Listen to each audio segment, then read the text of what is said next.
Uitați, fraților, aici aceste pisticuțe le-am găsit acum ceva timp în urmă, câteva luni în urmă le-am găsit în drum.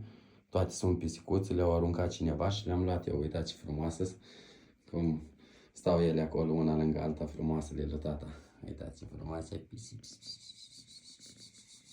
Vă place? Ce comoară am eu aici? 4 pisicuțe frumoase și cele mai cuminți pisicuțe, da? Uite, ele se spală, se cuminți fetițele, da? Fetițele sunt foarte cuminți. Cele mai cuminți fetițe, da? Cele mai cuminți fetițe, oi, fetițele lui tata. Cele mai frumoase fetițe are tata aici. Da. Și ele sunt cele mai harne și ele prin șoricei. Tata le dă păpică bună, da? Le-o la pasteluță acum tata.